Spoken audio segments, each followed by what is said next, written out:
यह कहानी है तीन दोस्तों की, समीर, राहुल और अमित।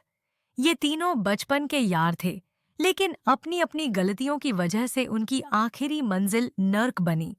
यमराज के दूतों ने जब समीर को नर्क के मुख्य द्वार पर पटका, तो उसे लगा कि शायद वह अकेला ही यहाँ आया है।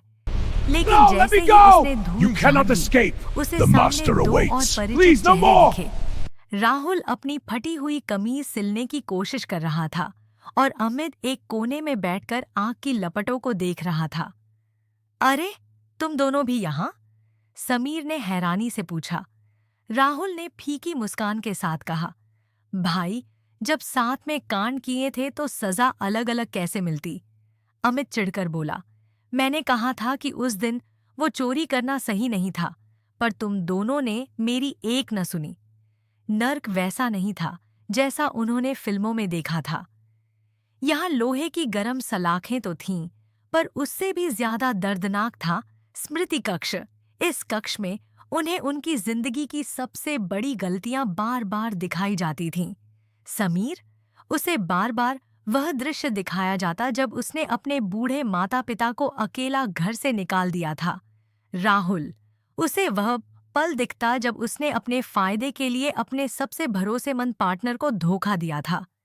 अमित, उसे अपनी कायरता दिखती जहां उसने गलत होते देखा पर चुप रहा। शुरुआत के कुछ दिन तीनों ने एक दूसरे पर आरोप लगाने में बिताए। नर्क के पहरेदार उनको देखकर हंसते और उन्हें कोड्ढे मारते। एक दिन यमराज के प्रधान दूत, कालदूत, ने उन तीनों को बुलाया। उन्होंने एक बर्तन दिखाया जिसमें खौलता हुआ तेल था।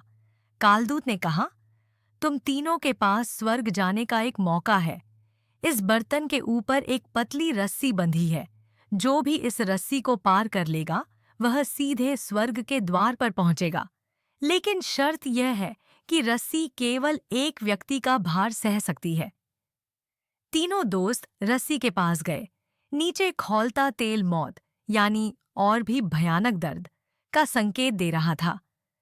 राहुल पहले आगे बढ़ा। उसने रस्सी पकड़ दी, लेकिन फिर रुक गया। उसने पीछे मुद्दा कर समीर और अमित को देखा। वह जानता था कि अगर वह निकल गया तो बाकी दोनों का क्या होगा। तुम दोनों जाओ, राहुल ने अचानक कहा। मैंने पूरी जिंदगी सिर्फ अपने बारे में सोचा। आज कम से कम तुम दोनों के लिए कुछ करना चाहता हूं। अमित और समीर चौंक गए। समीर बोला, नहीं राहुल, तूने ही हमें हमेशा मुश्किलों से निकाला है। तू जा। बहस होने लगी। समीर ने एक सुझाव दिया, हम तीनों एक दूसरे के ऊपर चढ़कर एक चेन बनाएंगे। अगर हम धीरे धीरे बढ़ें तो शायद हम तीनों ही उस पार पहुंच जाएं। योजना खतरनाक थी। रस्सी कमजोर थी और नीचे का तेल दहक रहा था। उन्होंने चढ़ना शुरू किया। राहुल नीचे था, समीर उसके ऊपर और अमित सबसे ऊपर। वे जैसे जैसे आगे बढ़ा रहे थे, रस्सी चरमरा रही थी। तभी एक पहरेदार ने चिल्लाकर कहा, रस्सी टूटने वाली है। किसी एक को नीचे गिरना होगा, तभी बाकी दो बचेंगे। राहुल ने मुस्कुराकर समीर के पैर छोड़ दिए। वह नीचे खौलते तेल में गिरने ही वाला था कि अमित ने ऊपर से उसका हाथ पकड़ लिया। अमित ने चिल्लाकर कहा, हम साथ आए थे, साथ ही रहेंगे, चाहे स्वर्ग हो या नर्क। अचानक सब कुछ ठहर गया। खौलता तेल गायब हो गया, आग बुझ गई और चारों ओर एक दिव्य प्रकाश फैल गया। सामने साक्षात यमराज थे। यमराज ने गंभीर आवाज में कहा, समीर, राहुल और अमित, तुम तीनों ने धरती पर पाप किए, इसलिए तुम यहाँ आए।